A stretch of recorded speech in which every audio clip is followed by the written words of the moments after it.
Thanks for tuning in to Hard News TV 4, Hard News TV 5, and more Hard News TV. I'm your host, Terry Lynn, and this is the channel where truth is like archaeology, and every day we're digging for it. Today is November 28, 2020, and this is my top 10 for today. So the first article is from Zero Hedge from today. Life won't ever be completely normal again. Renowned infection immunity expert warns COVID is not going away. They are going to keep us in perpetual submission, perpetual fear, perpetual dependence upon them for bailouts, for taking care of us. We are now their little play toy. In a Thursday interview with Spanish newspaper I don't know how to say it, I'm not Spanish, director of the Infection and Immunity at Columbia Mailman School of Public Health, said that the novel coronavirus may never go away. We will have to adapt and learn to live the rest of our lives with this virus. Well, this is part of the globalist plan. Article number 2 is from today from the Daily Mail. United States begins its first chartered flights to move Pfizer COVID vaccine as FAA approves plan to fly it in dry ice at minus 70 degrees because it's a live virus. And U.S. prepares for mass inoculation program. I hate all these pop-ups, I'm sorry. But look at this part right here. Pfizer are readying for distribution for the first batches of the COVID vaccine. The vaccine is still not approved by the FDA. The FDA will meet December 10th in a public hearing to consider the data. Vaccine will be flown around the country in special conditions to keep it cold. The Pfizer vaccination must be stored at minus 7 degrees Celsius. The FAA is given permission for dry ice to be used. Mass inoculation for a vaccine that has not even been approved. Do you think it's about your health? No, it is truly about the global reset. But look over here to the left. This is article number 3, this topic. The Biden presidency has its first conspiracy theory, the Great Reset. And over here to the right, the National Review, the Great Reset. If only it were just a conspiracy. We've got the books, we've got the papers, we've heard it from their own mouth. But the people that don't want to believe in it will just hold on to, oh, it's a conspiracy theory. So this article right here supports this. I'm going to call this 3A. It goes with the Joe Biden inheriting the Great Reset conspiracy. So UN dubs itself the trusted pandemic news source. Teams up with the World Economic Forum, the people that wrote the book, The Great Reset, to encourage new social norms. So now the man holding the purse at the World Economic Forum has teamed up with the international governing body, the UN, who is supposed to take up for human rights violations, isn't speaking up against forced vaccinations on the world. The UN has launched a counterattack against coronavirus misinformation. Y'all, they're about to shut us all down from talking about stuff by teaming up with the World Economic Forum to battle coronavirus misinformation and other potentially dubious content. So we got Facebook, Twitter, YouTube, all these places censoring people from talking about misinformation. And now the UN and the World Economic Forum wants to battle coronavirus misinformation. You don't think pretty soon people that disagree with it are not going to be called enemy combatants? COVID-19 is not just this century's largest public health emergency, but also a communication crisis. When COVID-19 emerged, it was clear from the outset that this was not a public health emergency, but a communication crisis as well. Because if they can control what we hear, they can control what we believe, and we would be much easier to control if we went along. Article number 4. This is from today, continuing along that train of thought.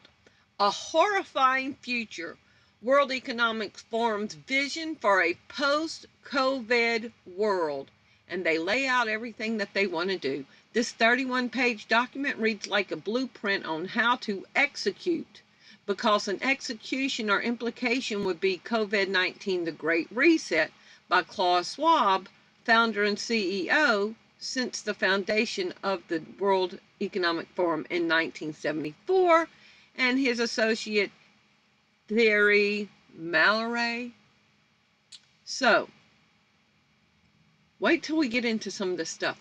They call resetting the future a white paper, meaning it's not quite a final version. It's a draft of sorts, a trial balloon to measure people's reactions. This is why they want to control what you hear, because they need to control you. It reads indeed like an executioner's tale. Many people may not read it, have no awareness of its existence. If they did, they would go up in arms and fight this latest totalitarian blueprint offered to the world by the WEF and now the UN. It promises a horrifying future to some 80% plus of the surviving population. George Orwell's 1984 reads like a benign fantasy as compared to what the WEF has in mind for humanity.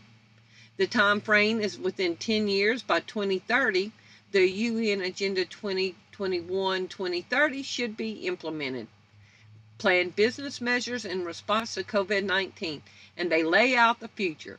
Okay? This is what is being put forth, namely the concrete process of implementing the Great Reset. Now let's scroll. And people want the debt forgiveness. The Great Reset also foresees a credit scheme whereby all personal debt would be forgiven against handing over all personal assets to an administrative body or agency, could possibly be the IMF. You won't own anything. You won't own your car. You won't own your house. You won't own anything. Okay? We'll be just servants allowed to live somewhere. Also, it should not occur to you to disagree with the system, because by now each of you has been COVID vaccinated and nanochipped, so that with 5G and soon to come 6G, your mind can be read and influenced. This sounds crazy. The DARPA, part of the Pentagon, has years ago developed the technology. It's just a matter of time to implement it. And implemented it will be if we the people do not protest. Massive civil disobedience is of the order, and that rather sooner than later. Y'all need to read these articles that I'm going to leave to y'all. Article number 5, I'm going to try to speed it up. I know I'm going slow. This is by Patricia Lewis from yesterday from WND, The Great Dystopian Reset. The eerie term, now remember, at first, the Daily Beast is reporting that Biden is just inheriting a conspiracy theory. So if you bring up the Great Reset to your family members, they'll say, oh, I heard of the Great Reset. It's a conspiracy theory. But they're just hearing the headlines. They're not diving into it. An eerie term is trending in the popular lexicon. The Great Reset. What exactly it is and what will it entail? The World Economic Forum says there is an urgent need for global stakeholders to cooperate in simultaneously managing the direct consequences of the COVID-19 crisis to improve the state of the world. Y'all, for a virus, they want to redo the entire world structure. To improve the state of the World Economic Forum is starting the Great Reset Initiative. Hold on just one stinking minute. To improve the state of the world? By whose criteria? To me, improving the world would mean greater emphasis on personal responsibility, conservative family values, and a flock of chickens in every backyard. To my progressive counterpart, improving the world would mean universal basic income, communal child raising, pulling everyone out of rural lands in an Agenda 30 style roundup. Who's right? Klaus Schwab, founder and executive chairman of the World Economic Forum, wrote a piece entitled "Now is the Time for the Great Reset," in which he elaborates on what the Great Reset would entail. To achieve a better outcome, the world must act jointly and swiftly to revamp all aspects of our society and our economies, from education to social contract and working conditions. Every country from the U.S. to China must participate, and every industry from oil to gas to tech must be transformed. In short, we need a great reset of capitalism. Well, guess what? That means we're going to socialism. Now remember, WEF has teamed up with the UN. Okay, article number 6, we're moving away from that now. Lawsuit, Starbucks fired an employee for refusing to wear a gay pride shirt. So now the same government that is telling everybody, you got to wear a mask, you've got to wear a mask, you've got to wear a mask. Starbucks wanted to say, you got to wear this shirt, you got to wear this shirt, you got to wear this shirt. So are we now walking billboards for politically correct propaganda? A New Jersey woman was fired by Starbucks for refusing to wear a pride t-shirt because of her religious beliefs, a lawsuit alleges. Now, if you're gay, don't jump on me, but you wouldn't want your employee to force you to wear a Jesus Christ as Lord and Savior t-shirt. So nobody's personal beliefs should be forced upon another person. Betsy Friese, a Christian from Newark who started working at Starbucks as a Starbucks barista in December 2015, alleged in a lawsuit filed last week that she was assured by managers that her faith would not be an issue after transferring to a store in Glen Ridge early last year. But months later, during a meeting in a manager's office in June 2019, Friese noticed a box of Starbucks pride shirts on a desk. She then asked if she was being required to wear one, which would be tantamount to forced speech, because she believes marriage is defined by the Bible as between one man and one woman only, the lawsuit states.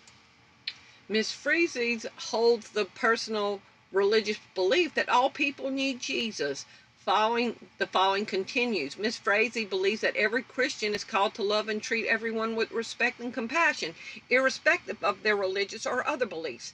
Friese's manager told her she wouldn't have to wear the shirt at work, only for a district manager to tell her in late August that her employment had been terminated, according to the lawsuit filed on November 19th in U.S. District Court.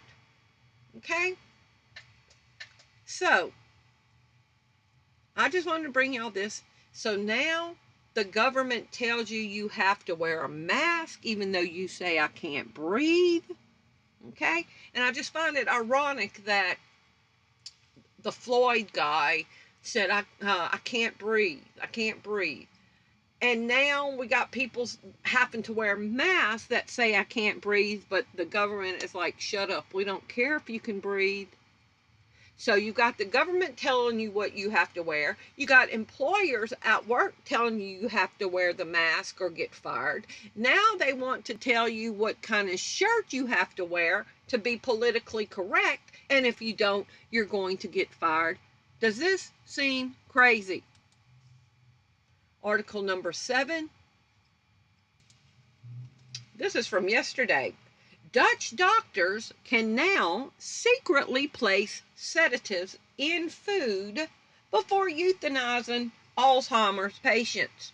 So now doctors can legally sedate you through your food before they kill you. Okay? So you might say, well, I'm not going to get euthanized. I'm not, no, when they come with that needle for me, I'm not taking it. Well, guess what? They're coming to you with your last meal. They're coming to you through your last meal and going to sedate you so that they can kill you.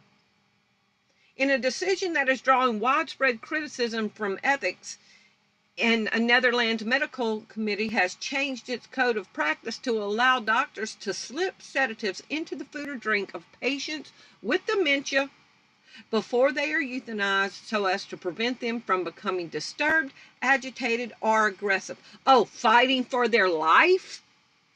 They can't fight for their life? Now, the Me Too movement came unglued when people get date raped and drugged. Remember Bill Cosby?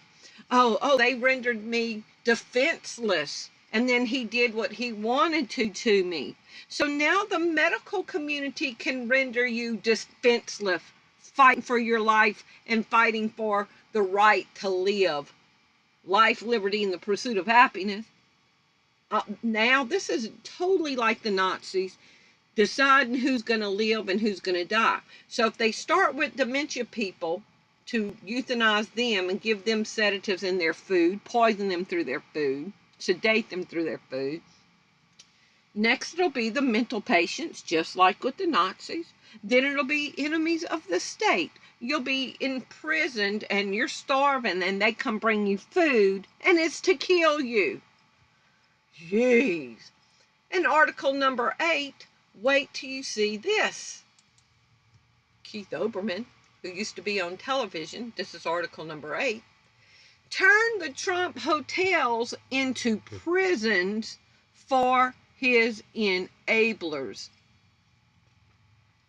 Already known as a poster child for Trump derangement syndrome, former ESPN and MSNBC host Keith Olbermann continues to outdo himself, calling for criminalizing policy differences and turning Trump buildings into prisons for members of the Trump's administration.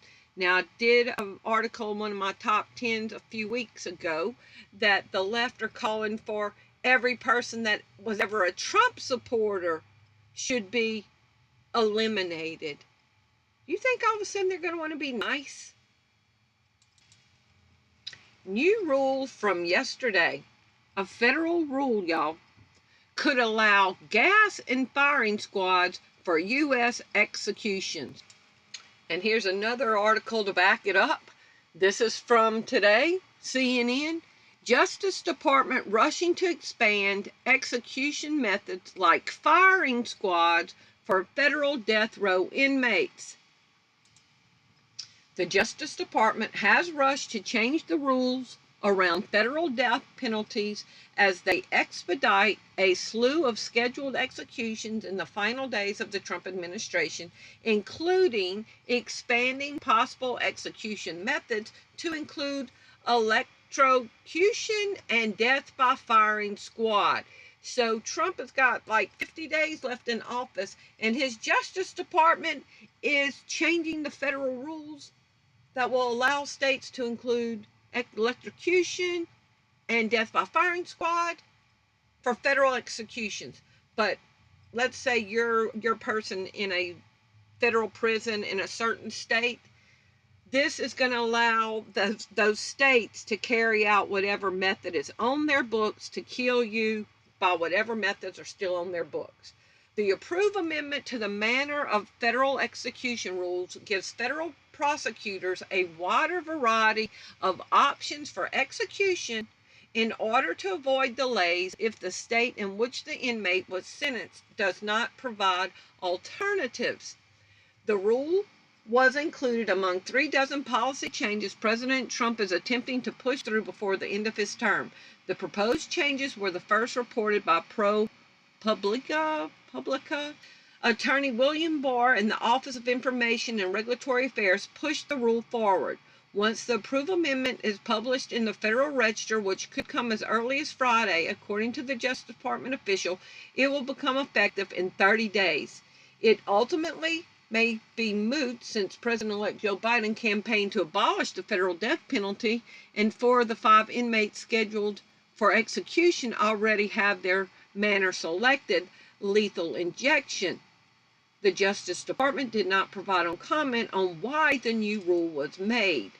But usually when something is put on the books, it stays. Could guillotines be added to this?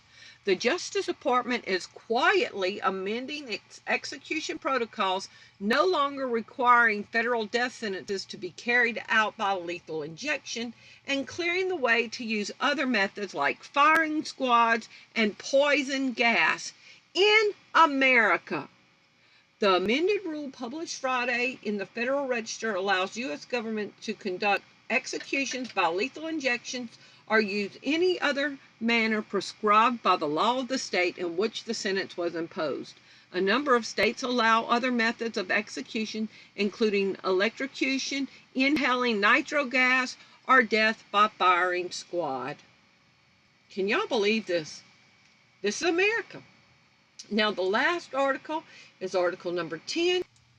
This is turning the corner, but Los Angeles County officials announced a 3-week stay-at-home order starting Monday.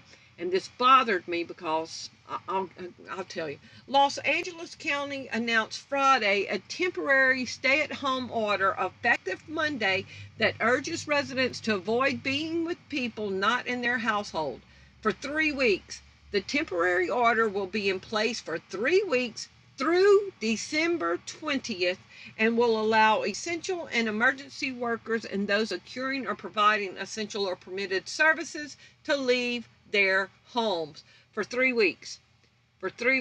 And I saw an article yesterday that said that they are expecting a huge surge in cases because so many people went out and traveled for Thanksgiving, the highest amount of people since the lockdown began. And now hospitals are preparing and retrofitting their lobbies as triage places to accommodate the rash of people that they're about to see start coming. So I'm wanting to go to Louisiana this weekend to see my son and his pregnant wife, which their baby is due November 28th, due today. I'd like to see them before the lockdowns come because I'm seeing a national hard lockdown coming in the next few weeks. So if y'all feel led to provide me with gas money to get to Louisiana and back, because I just want to go down there and come back. I don't even want to be down there for Monday. Y'all please leave me your comments below on these crazy top 10 today. Thank y'all for watching. Bye-bye.